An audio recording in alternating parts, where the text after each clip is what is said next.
Welcome back to GVTV. Now for a special interview by Liv Rog from Royals TV with NFL legend Ricky Williams, who is in Melbourne recently.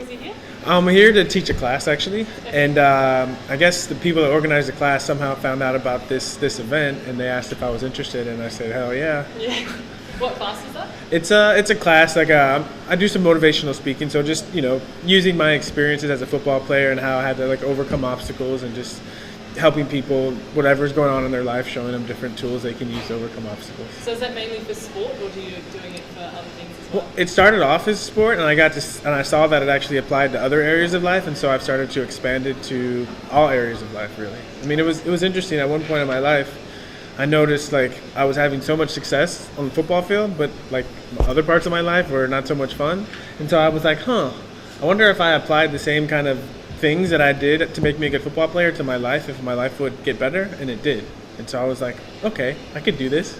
Yeah, that's good. Especially in relation to this event, we're obviously hosting it for Beyond Blue, which is, I don't know if you've heard of it, it's a charity that raises awareness of depression, panic attacks, that kind of thing. So yeah, definitely. Well, that's right in my alley. Yeah, any advice in that area for any footballers or anyone who's watching who might be struggling to cope in that area? Yeah, I mean, what's interesting is there was a period of my life where I went through this bout with depression, and it was when I was playing football. And kind of what I got out of it is, as a football player, I noticed that people expected me to be a certain way.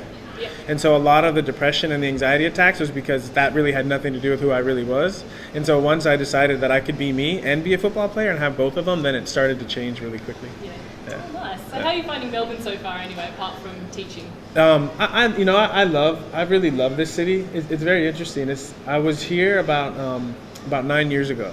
I was my second season in Miami. I just finished, and it was a rough season, and I kind of was like, I just need to get away and have a break. And so I took a globe and I spun the globe and I closed my eyes and put my finger somewhere, and it was Melbourne. Oh, wow. And so I actually spent. It's funny. So after the season was over, I waited a week and I hopped on a plane and came to Melbourne, and I spent 2 weeks here. Yeah. And then I had to go back for the Super Bowl because I had some events, and I had so much fun. As soon as the Super Bowl was over, I hopped on a plane and came back for another month and a half. And it was really a starting point of my life starting to change. So this town, this city is really special to me. Oh, that's good to hear. Yeah. What would be your favorite part then? I love the city. I love downtown. I mean, when I came here, it was interesting. I had traveled a little bit, and I had stayed in 5-star hotels everywhere. And here I decided to do something a little bit different. Yep. So I found this hostel called the Nunnery, and I stayed there. And it was only 2 blocks from the city. And every morning I would wake up and walk into the city, and just people were so nice and so kind, and great restaurants, great bars, great shopping. It's just a really, really cool city. Yeah. That's good to hear. Yeah. So we understand that you're working with Access Consciousness. Yes. How did you start with that? Was that during your football career, or was that afterwards? It was funny. It was I was getting to the end of my football career, and I still had another year on my contract, but I wasn't having as much fun as I was having earlier in my career. And so I was thinking, what else could I do that would be fun for me? And I started asking questions like that, and then Access Consciousness showed up. And so I literally found Access Consciousness a week before I retired from football. Oh, okay. Yeah. So it was like it was meant to be. It was like it was meant to be, exactly. Yeah. And so in terms of Gridiron in Australia, we understand you visited the Sunshine Coast. What would you advise to grow the sport in this country? Obviously, we're starting out at the moment, and we've only got a few clubs in Victoria. Yeah. Well, I mean, one of them is kind of self-serving. Is that to bring some retired professional players over, and maybe some coaches to work with the players and kind of show them the game a little bit, from our perspective, and really to create kind of a pipeline between Australia and the U.S. and starting with the universities. And I know that in the States, the universities are always looking for new, different talent. And what I saw, the Gridiron team that I saw, the Spartans, that they had a lot of talent on that team. And if the universities in the States could really see what you guys had to offer, I think it could create something different. And I've seen, Aussie players showing up, both in college and actually in the NFL now. So it's fun to watch. And from an American's perspective, we're really trying to grow the game of gridiron to make it an international sport. And so I think a lot of colleges, I think even the NFL would be interested in supporting programs to really grow the sport. That would be great. You don't fancy a job as a coach, do you? I mean, if my schedule permitted it. Yeah.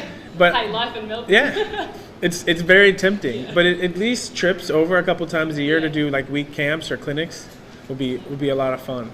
And really, because when I started playing football, there was already like certain structure about how you play the game and how you do the plays and stuff. And when you come to a place where the game is it's starting to grow and it's still in the early phases of it, it's like taking knowledge and being able to like have a big contribution into the way the game is played is very, very appealing to me.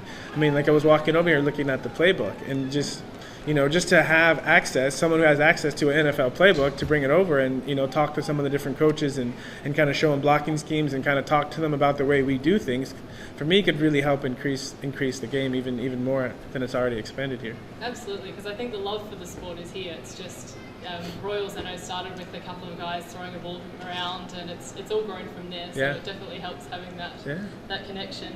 Any advice for any young players or potential players who want to get involved in the sport in terms of how to go about it? How do you? Okay, I would say one of the things that's in the States that is occurring now is a lot of young players, they don't really watch the game anymore. And for me, the way I learned to play Gridiron was, as a kid, I would watch the games with my mom, and I would find my favorite players, and I would go outside and I would try to emulate what they did, and they really learned the game from watching it. So I would tell young players to watch as much Gridiron as you possibly can, and find your favorite player, like what position they play, and like find a bunch of different players and take different bits and pieces from each of the players you like and see if you can add them to your game to make you even a better player. Did you grow up with football then in your family? I didn't grow up with anyone playing in my family, but as a kid in the neighborhood, we would go out in the street and we would get a football. All you needed was 4 people, and you could do 2-on-2 in the street. And so I grew up playing pretty much 6 months out of the year every day. And who were your players that you watched and emulated in the backyard? I loved I was a Chargers fan. I was a Chargers fan growing up in San Diego, and so all the Chargers were my favorite players. And we had a little running back by the name of Little Train James, was a smaller guy, and he played running back, and I always loved the way he played. And then when I got older, we had a Hall of Fame linebacker, Junior Seau, and he just played with so much intensity. And I actually got a chance to play with him in Miami, which was really cool. So do you still keep an eye on what's happening with the Dolphins? I do. Follow what's going on? I do. There's still half the team were my teammates when I was there, and so they're friends. So I always watch and support them and wish them the best. Do you go to the games? Or Actually, last year it was fun. Last year I went to three NFL games. I went to a Saints game, which I played there. I went to a Miami game, which I played there, and I went to the Super Bowl where the Ravens were playing, and I played for the Ravens. So. And it's so much fun to, having some time away from the game to go back, because you really appreciate it. You really appreciate the game differently after when you're not playing anymore.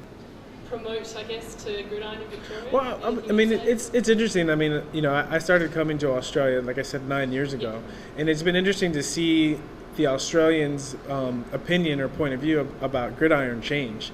And it's been really fun for me to watch the game grow and expand, and it really creates so much possibility for the future of the sport internationally. And how has it changed? Well, before when I first came, you would hear him say that it was a wimpy game because we wore pads. And I think as they've kind of become more open-minded and actually watched the game, they've really got to see that it's really a fun game. And what I got from watching rugby was a lot of the origins. You can tell that our game originated from rugby. And the similarities are really amazing. And one of the things I've been impressed with the Australian players in rugby and in Gridiron is they're really good tacklers. And in the States, that's one of the things coaches will always complain about, is in the States we don't really tackle very well. And so I know, bringing some Aussie players over will really help improve our game. Yeah. Well, that's good. Yeah, I think that's it. Thank you very much. Thanks for your time.